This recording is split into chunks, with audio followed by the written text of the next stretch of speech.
Justin, are there kind of word you describe how you're feeling right now? Obviously a tough go for us. As an offense, we need to do more in the second half, and that falls on us offensively. And as a quarterback, I need to perform better, and we got to be able to put up more than 3 points in the second half. And so I feel horrible for the defense for the incredible effort they put out there today, but got to be better as a team.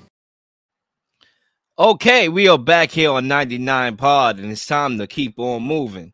So Justin Herbert says that the Chargers believe in Brandon Staley after the collapse versus the Jacksonville Jaguars. It falls on us for not executing. How much blame should Justin Herbert get after the collapse? Because, Zach, we all heard, on Twitter, on social media about Brandon Staley and his job, and Sean Payton was trending. Sean Payton didn't even play in the game or coaching the game. He was trending after this game was over. But how much blame should we put on Justin Herbert after this collapse? So honestly, I'm not going to put a lot of the blame on Justin Herbert. And I know you just mentioned Brandon Staley, and we have to get into it. So I'm going to just start right off the bat.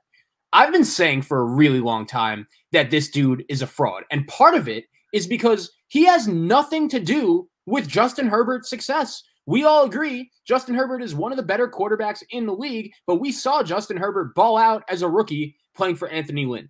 Brandon Staley's a defensive guy. He has nothing to do with Justin Herbert. And they lost that game to the Raiders, a must-win game that Herbert balled out in last year with the Chargers season on the line. And I thought after that game, it would be very difficult considering the Raiders had an interim coach, considering everything that went wrong for them that last year with the Henry Ruggs incident.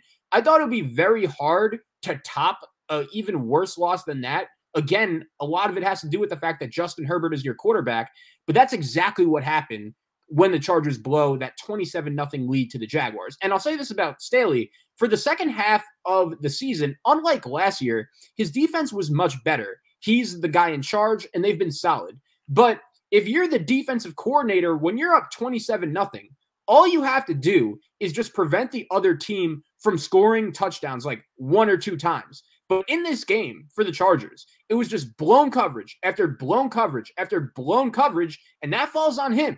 He's in charge of the defense. And the Spanos family, we know, right? They are one of the cheapest ownership groups in not only the NFL, but all of sports. But if they don't look themselves in the mirror after this game and what happened and fire Brandon Staley, who's in completely over his head, there's an obvious candidate out there right now in Sean Payton, just pack the Chargers up. Like, there's no point in them even playing because for 2 years now, they've had a really good quarterback, an elite quarterback, and they haven't been able to get the job done. And speaking of quarterbacks, right, for all of our lifetime, we have seen the Chargers, and they have had really good quarterback play for the past 2 decades, right? Drew Brees, Phillip Rivers, and now Justin Herbert. And I would say that Justin Herbert, out of those 3 guys, is the most naturally talented. But when you look at Phillip Rivers' career, and it was a really good one thing that he never had was a really good coach. They always went cheap with coordinators. And where did it get them? Nowhere. They just underachieved. Drew Brees had to leave the Chargers to go meet up with Sean Payton, and that's when his career takes off. Great coaching takes great talent and makes it even better. And with the great quarterback in this league, you should be able to go as far as you want to go. And Justin Herbert right now has someone as his head coach that really, quite honestly, has zero business being an NFL head coach, because we saw it at the end of last year, and now we're seeing it this season. And that loss, that's just beyond embarrassing. There were just a handful of times where the Jaguars just had wide open wide receivers, and that falls on Brandon Staley. That's on him. If these miscommunications continue, just stop it. You're either coaching it or allowing it to happen. It's the 18th game of the season, and I don't know how your defenders have zero idea where to go or what to do. So honestly, Will, I know the Chargers offense got shut out in the second half, basically 3 points, but I don't put a ton of this game on Justin Herbert. I really don't. I put it on Brandon Staley. And I agree 100%. We right on the same boat here. I do want to start off talking about Doug Peterson and the value of having a valuable coach that won a Super Bowl and coach in a Super Bowl victory, because that's what Trevor Lawrence is getting. He's getting a Hall of Famer. He has a Hall of Fame coach, a coach that won a Super Bowl with Nick Foles, a coach that knows how to have productive, or coach productive seasons for quarterbacks, craft the offense to give them layup throws and to make them feel comfortable. That's what he's getting. When you look at the tail of the tape in both quarterbacks, right? Trevor Lawrence, you can make the argument he had a bad game. The first half, 4 interceptions. I don't care if you throw 50 touchdowns, bro, which is impossible. You throw 4 interceptions. That's a bad game. I don't care what the stat is, how many yards, how many touchdowns. You throw 4 interceptions, that's a bad game. Justin Herbert didn't have a bad game. So what's the common denominator? Coaching. That's why Trevor Lawrence was able to come back in the game, because the coach, Doug Peterson, took the gambles. He made the right X's and O's adjustments to win the game. Now, when you talk about Brandon Staley, this man is pitiful. I defended this guy no more. This guy is terrible. He needs to be gone. He needs to be fired. And if you care anything about winning, you need to fire this guy. Obviously, that's exaggeration. I don't think you need to fire anybody. You made the playoffs. But I still think that Brandon Staley, he has some work to do from a leadership standpoint. In the press conference, he had a whole lot to say about, the offense and the defense this and the defense that and the offense that. But I never saw him at one point take the leadership role and say, you know what? That was on me. I could coach a little better. I could have done things differently. That's what the great coaches do. I was on the show. We were talking about the Lakers and the Mavericks game. And I commended Darvin Ham for taking ownership because of, X and O's adjustments to stop Luka Doncic. He didn't do. He didn't say, the defense didn't do that, or they failed to double team and trap and blitz. No, he said, you know what? I got to do a better job. That's a coach. That's a leader. He's failing in that department. And I understand that Justin Herbert and Joey Bosa could come out and in light of him and say all the right things. But right there, that's a leader or not being a leader. We can see that. All he said was, we didn't play clean in all phases of the game. How about take ownership? Okay, he didn't do that. So that's a problem. I can tell you a fraud off that. But let's go to situational football here. They didn't manage the clock well at all. You have a 27-0 lead. The clock is your best friend. You are double teaming, okay? You are double teaming the Jaguars with your team and the clock. It's a double team now because it's your friend and it's the Jaguars' enemy. Run the football. Austin Eckler in this game, he scored 2 early touchdowns. He only had 11 carries after that. If you're Joe Lombardi, fool, dial the plays up for him. If you don't trust your running game, what's an extension of the running game? Screens, pitches, short passes. Get the ball to Eckler. Let him do something with it. Easy, high percentage throws to keep the clock. Who is your friend who's trying to help you out move? That's all you have to do. It's such an advantage. Even when the score was 27-14 in the third quarter, fourth quarter, whatever. The clock is still your friend. The clock is ticking like, hello, I'm trying to help you out here. And yet you just ignoring the clock and you're doing this rinky-dink offense, allowing the Jaguars to get extra possessions to just chip away. Now they won the game. That's coaching. That's not Justin Herbert. That's coaching, okay? And coaching failed. But at the same time, I understand everybody wants this man head on a silver platter. I'm not going to overreact there. Yes, Sean Payton is there. I'll make the move. Me personally, you tell me, Lil, what would you do? His ass is gone. You're fired. I don't need to play the clip right now, right? But you know what I mean? He's gone. I'm taking Sean Payton. I'm taking a Hall of Fame coach and a Hall of Fame quarterback, and I'm making magic happen. And I ain't cheap. That's another thing. I'm just not cheap. I like to buy stuff and feel good about my investment. That's how I do. But at the same time, he's a young coach. He still has ways to go, a long way to go from a leadership standpoint. Defensively, I trust him, even though I don't know what happened in this game. But he has some ways to go. I saw Sean McVay get out schemed and out coached by Bill Belichick in the Super Bowl. Did not look like he belonged there. And yet he won a Super Bowl after that. Sometimes it takes time. But the question that we need to ask is, how much time do we have? Justin Herbert is on his rookie deal. Next year will be the last year of his rookie deal. Do you have the patience to go all in with Brandon Staley when your guy is about to get paid? I'm not sure, so I'll leave it there.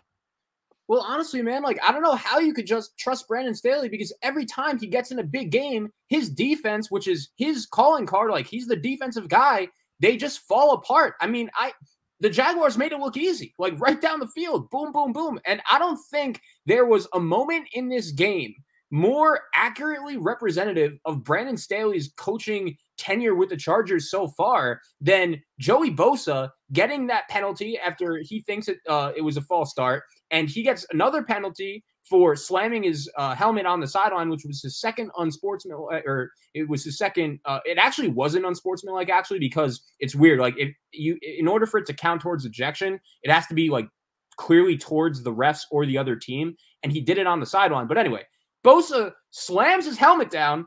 Brandon Staley walks over to him, picks it back up, gives it to him, and he slams it down again. Joey Bosa, like, what? That moment right there was a pretty accurate representation of Staley's coaching tenure so far with the Chargers. And honestly, that was just embarrassing for all parties involved. Like, Joey Bosa, Brandon Staley, like, I don't know what you're doing. But another thing that there's so many things, it's always something with Brandon Staley, right? But one point that is very important here that neither of us have brought up yet. So I think the turning point of this game, late in the second quarter, right before halftime, the Chargers have a 3rd and 1. And if they convert the first down, they get a new set of downs, and most likely they go into the halftime locker room up 27-0, which, you know, I know they blew the lead, but I think a lot of it had to do with the Jaguars getting that first touchdown right before half. So it's 3rd and 1. And earlier in the game, DeAndre Carter, he gets hurt. He's out for the game. And when he gets hurt, you hear Al Michaels say the Chargers are now down to only 3 wide receivers. Why is that? Oh, yeah.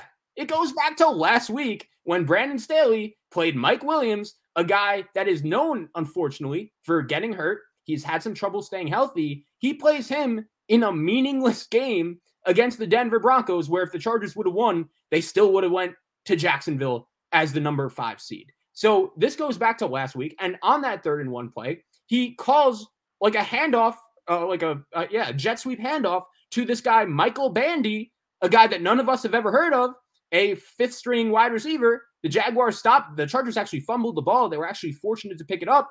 And the Jaguars get the ball back, march right down the field. And that's what really changed the game. So this goes back to last week. That decision alone, honestly, is worth getting fired over. And the Chargers lose the game to the Raiders last year. They blow this game. It's always something with him. And even if the Chargers would have won this game and lose to Kansas City, Mike Williams isn't playing next week, and I still would fire Brandon Staley, honestly. That's how bad these decisions have been. And one last thing for the Chargers, I did send this to you and the rest of our correspondents here on the Not 1999 podcast anymore. But the last 3 coaches the Chargers have hired, right? A couple years ago, they hired Mike McCoy. They spoke to Andy Reid in interviews before making that move. Then they hire Anthony Lynn, and they interviewed Sean McDermott right before, and they were down to those 2 guys. And then this time around, they hired Brandon Staley when they had our guy Brian Daboll in the building. And if you give Justin Herbert Brian Daboll, oh my God, I could only imagine what those results would look like. And that's why when you have these plays that's coming out and defending Brandon Staley, that's what's very puzzling to me. Because you talk about all the mistakes that this guy has made, and on the outside, it looked like this guy's a fool. Like, I speak to people. I have family members. My dad think this guy is a fool. Like, literally not a bad coach, but stupid. Like, literally legit retarded. Okay? Like, they really feel that way about this guy. But yet you have your number 1 player, the cornerstone of your franchise, coming out and defending you. I'm just puzzled. Because I'm saying to myself, if y'all going to defend this guy, and I'm not defending Brandon Staley, like I said, I'll make the move today. If I have an opportunity to get a Hall of Fame coach and Sean Payton to coach Justin Herbert, and make use of that little window that we have before we start having to dish out money, I'm doing it because I know I could believe in this guy to go all in. What is it that Justin Herbert can't do that Patrick Mahomes can? They both have physical gifts, just different. They're the same quarterbacks to me, just accomplishments is a difference. You have a guy, get him a Hall of Fame coach. But at the same time, if you're going to come out, if you're the players, and defend this guy, then you need to play for the guy. You need to just convert. Like, you like him on the analytics, right? You liked it. You defended him when he was doing that last year. He didn't do it much this year. but you didn't convert. And it's not like, yeah, some of the calls was bad, but there were drops. There was a lot of stuff. If you're going to pick up this guy, when everybody's saying, oh, he need to go, and you're going to say, nah, that's my guy. I believe in him. I believe in his vision. He's the right coach for the job. Then win the game. How about that? They convert on the third downs. How about that? And the thing about it is that in the fourth quarter, this team on offense, when the Jaguars kept chipping away, they got the ball back in the fourth quarter to close out the drive. And I'm a Justin Herbert fan. And you could talk about the play calling. You could talk about whatever. So many variables. That's the drive where you got to win the game. Whoever's fault is that, you got to win the game there. You have to realize, all right, we need to stop the bleeding right now. This is the closeout drive. Let's put the Jaguars out of their misery and let's move on to the Chiefs. You ain't do that. You gave them back the ball. And Doug Peterson is so smart to be able to just move the ball down the field and win the game. Yeah, I think going to the players defending Staley, you know, they're professionals. I don't even know if they really feel that way. But when your head coach is just getting slandered by the whole country, I understand why you're going to go out there and defend him. And it looks like as of now, the Chargers are leaning towards keeping him and making some staff changes. Obviously, you hope Joe Lombardi getting out of there would be the first one that does happen. But a few last thoughts on the Jaguars before we close this out. I was just so impressed with Trevor Lawrence's poise after that awful first half. And I've said this a lot of times, but I'll repeat it. Like, we learn so much about these quarterbacks and these players overall when things are going poorly, right? I feel like everyone could have success when everything is going right, when things are going easy. But what really like determines, okay, like this shows a lot for me is when all things are going wrong and everyone in the huddle is looking at you for an answer. How do you respond? And I was especially surprised because Trevor Lawrence has played in a ton of big games in his college career, multiple college football playoffs, and a national championship at Clemson. I was a little surprised that he unraveled in that first half as quickly as he did. Like, the first interception was tipped, like that wasn't fully on him, but the third and fourth ones were pretty bad. And I was just so impressed. Like, Doug Peterson in the halftime interview, he just says, we're good. We just have to figure things out. We got to calm down. But you could tell that Doug Peterson wasn't panicking. Trevor Lawrence didn't panic throughout the game. And honestly, I was as impressed with Trevor Lawrence in that game, coming back after throwing 4 interceptions. I was just as impressed as if he would have thrown 5 touchdowns for 500 yards and 0 interceptions. Because when you throw 4 interceptions in your first playoff game in prime time with 70 million people watching, to respond like that, that's big time. That's elite quarterback play. And this Jaguars future is really bright. And what a moment for him. His first real big moment in the NFL. And Doug Peterson and Trevor Lawrence, that's some combo right there. Yeah, I mean, of course, you have to credit the resilience. You know, obviously, when you fail and you drop, you got to get back up. And there's a level of, I think that does a lot for your confidence more because you got the goosebumps out the way, right? And you know that you can rebound from adversity. So that's great. I just know that I've seen Daniel Jones, right? I'm not taking shots.